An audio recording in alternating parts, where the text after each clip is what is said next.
Right now, the average person is eating 2 to 3 times the safe limit of added sugar. And here is the strange part. Most of it you never even taste as sweet. It is hidden in bread, sauces, yogurt, and drinks you would never call dessert. Quick note first. This is general education, not medical advice. And if you have diabetes or any condition, talk to your doctor before big diet changes. Here is the idea to hold on to for the whole video. Your body was never built to run on added sugar. It has no requirement for a single gram of it. So what happens when you finally take it away for 30 days? And the deeper you look, the more it turns up in places that never even taste sweet, which is exactly why it is so easy to overeat without ever knowing. The answer touches your energy, your cravings, your liver, your waistline, your skin, and your teeth.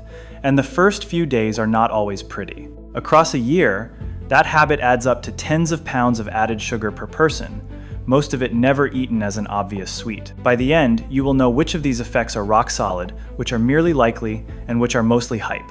Some of what you are about to see will feel familiar, but the why behind it is where the real surprises hide.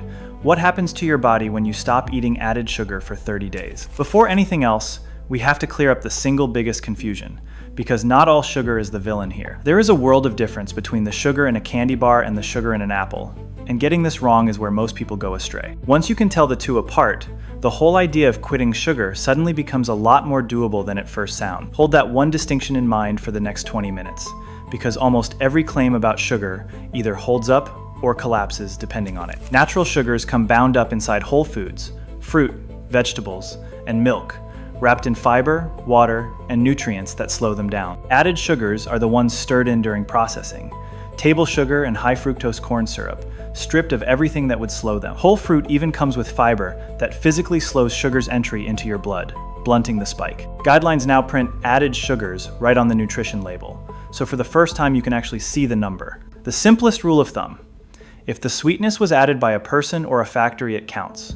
If it grew that way, it mostly does not. So this experiment is not about quitting fruit. It is about cutting the added sugar, the kind your body has no real need for at all. And once you know what to look for, the scale of it is genuinely shocking. Because the official limits are small, and the average plate blows straight past them without anyone noticing. That gap between the small limit and the towering reality is the whole reason this challenge does anything at all. It is not that people are reckless. It is that the food system is quietly built to make that small limit almost impossible to keep. Health authorities suggest a ceiling of roughly 6 teaspoons of added sugar a day for women and about 9 for men. The average adult eats around 17 teaspoons a day, 2 to 3 times that limit, year after year. One regular soda alone can carry close to a full day's worth of added sugar before you have eaten a single thing. Children and teens often take in an even larger share of their daily calories from added sugar than adults do. Even savory staples like ketchup, bread, and pasta sauce quietly carry added sugar most people never count. Once you start reading labels, it is striking how few everyday products contain no added sugar at all. And most of it hides in plain sight, in sauces, dressings, cereal, bread, and drinks marketed as healthy.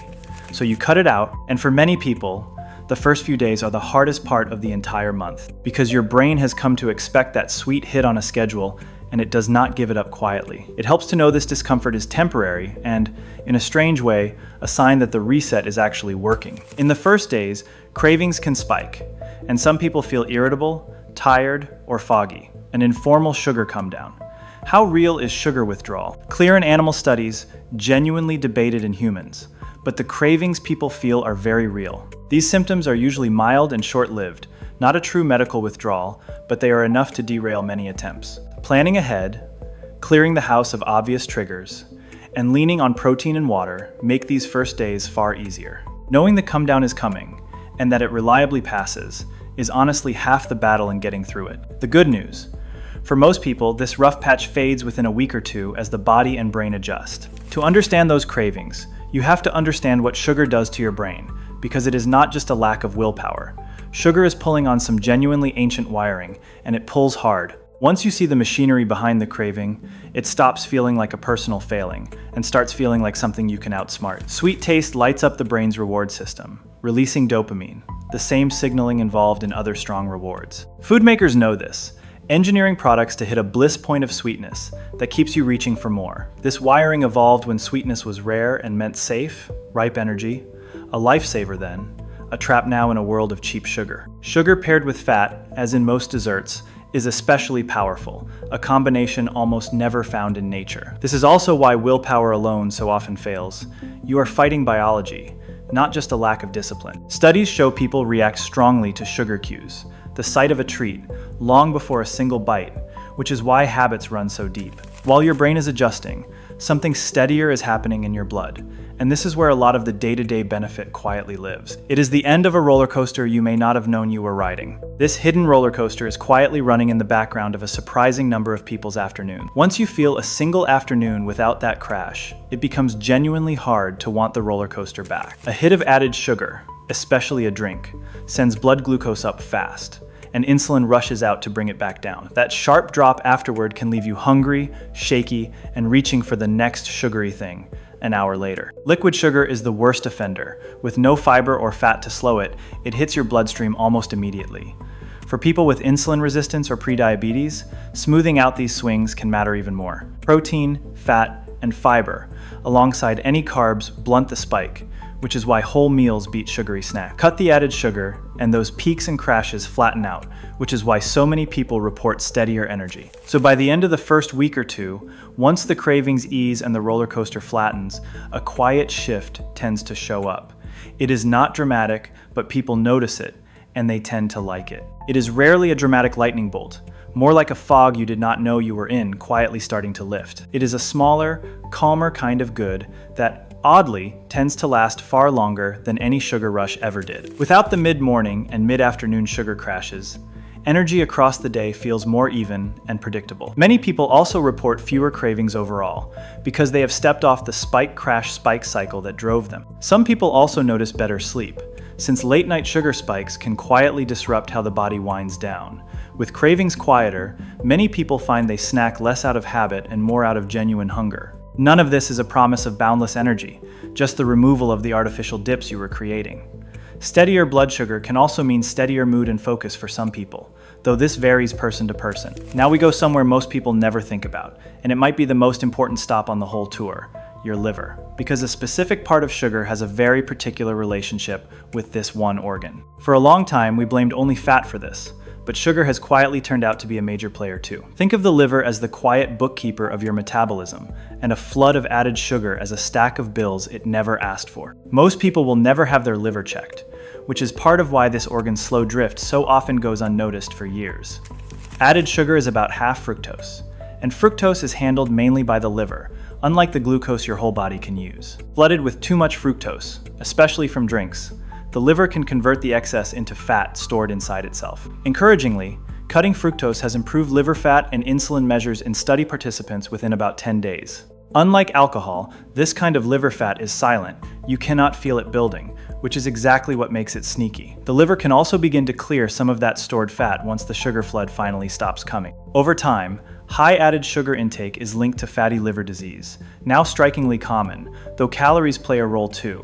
And what the liver does with that sugar does not stay in the liver. It spills into your blood and straight into the conversation about your heart, which is why this is more than a cosmetic concern. This is the part that turns a vanity project into something your doctor would actually nod along to. Turning excess sugar into fat raises blood triglycerides, a type of fat that is a recognized cardiovascular risk factor. Cutting added sugar, particularly sugary drinks, has been shown to lower triglyceride levels in many people. Triglycerides often respond faster than many other markers, sometimes shifting within weeks of dropping sugary drink. High triglycerides often travel with low good cholesterol, a combined pattern strongly tied to heart risk. Your heart benefits most when cutting sugar is paired with the basics: movement, sleep, and an overall decent diet. High added sugar diets are also linked, in large studies, to higher rates of heart disease, independent of body weight. Of course, the reason most people try this in the first place is the number on the scale.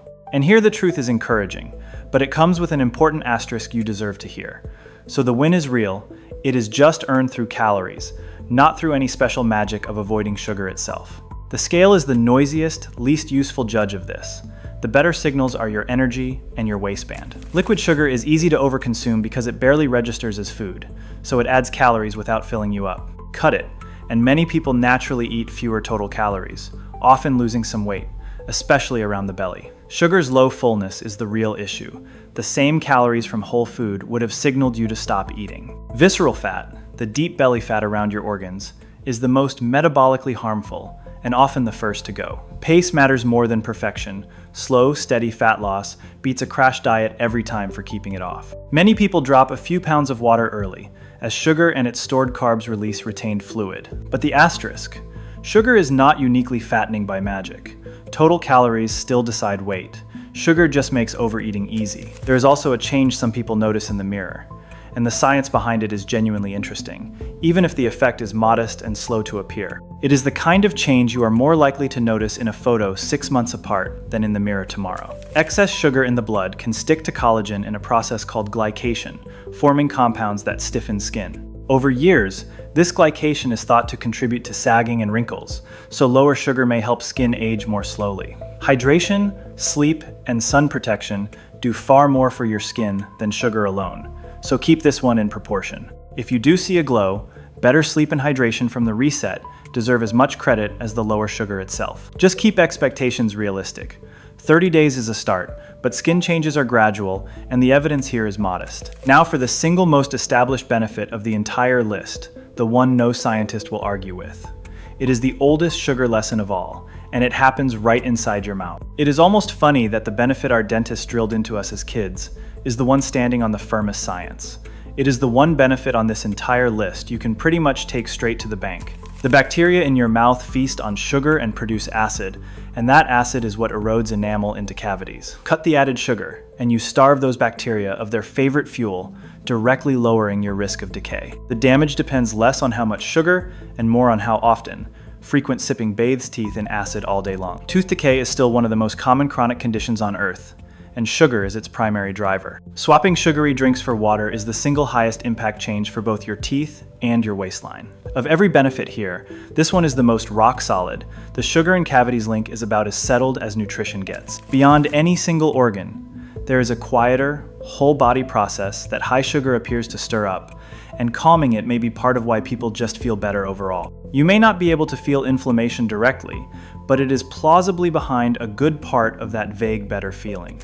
Diets high in added sugar are associated with higher levels of inflammatory markers in the blood. Chronic low-grade inflammation is a slow-burn contributor to many modern diseases, from heart disease to diabetes. Some studies link very high added sugar intake to measurably higher inflammatory markers, such as CRP. Lowering inflammation is plausibly part of why some people report less joint achiness and clearer thinking. Inflammation is hard to measure at home, so treat any better feeling as a welcome bonus, not the headline. Lowering added sugar may help cool this, though it is one piece of a much larger dietary picture, not a magic switch. And here, near the end, is the change that might matter most for the long run, because it is the one that makes everything else stick. After a few weeks, your sense of taste itself begins to recalibrate. This single change is the quiet secret behind why some people simply never go back. It is less like willpower winning and more like the goalposts quietly moving in your favor. It is the rare health change that, once it finally happens, quietly enforces itself from then on. With less constant sweetness, your palate adapts, and foods you eat start to taste sweeter than they used to. Many people find that after 30 days, the sugary foods they loved suddenly taste cloying, almost too sweet. This is why people who push through the first hard weeks so often say the cravings simply stop showing up. Taste adaptation can begin in as little as 2 weeks, which is why the back half of the month tends to feel easier. That reset is the closest thing this whole challenge has to a built-in reward for simply finishing it. That reset is what turns a 30-day test into a lasting change, because the old habits stop tasting good. Before the scoreboard, the honest part, because sugar is not poison, and the goal here is not fear. It is perspective and a little nuance that the scariest headlines tend to leave out. The aim is freedom from the daily flood, not a joyless life where dessert is forbidden forever. A small amount of added sugar in an otherwise good diet is genuinely fine. The problem is the daily flood, not the occasional treat. Do not swap sugar for a worse fix. Replacing it with refined starch or a pile of artificial sweeteners just trades one issue for debates. And do not aim for a perfect zero. An all-or-nothing mindset is what makes most sugar resets collapse by week 2. Read labels, but do not let them rule your life. Awareness beats obsession every time on a 30-day reset. And if a full month feels impossible, even having your added sugar still delivers a real share of these benefits. And keep eating whole fruit. Its sugar comes packaged with fiber and nutrients, and it is not what this challenge is about. Realistic over 30 days, fewer cravings, steadier energy, lower triglycerides, some weight loss, better dental health, and a reset palate. Not guaranteed. Dramatic overnight weight loss, perfect skin, or any benefit at all from simply swapping sugar for junk. And the one idea worth keeping is the one we started with. Your body was never built to run on added sugar. Take it away for 30 days, and you are not depriving yourself of something you needed. You are handing your liver, your blood, your teeth, and your energy a genuine break. You do not have to be perfect, and one treat will not undo the month. But if this changed how you see that hidden spoonful, share it with someone still riding the roller coaster, and subscribe to Vital 10 for more health. By the numbers, no added sugar, 30 days, one body, finally off the roller coaster.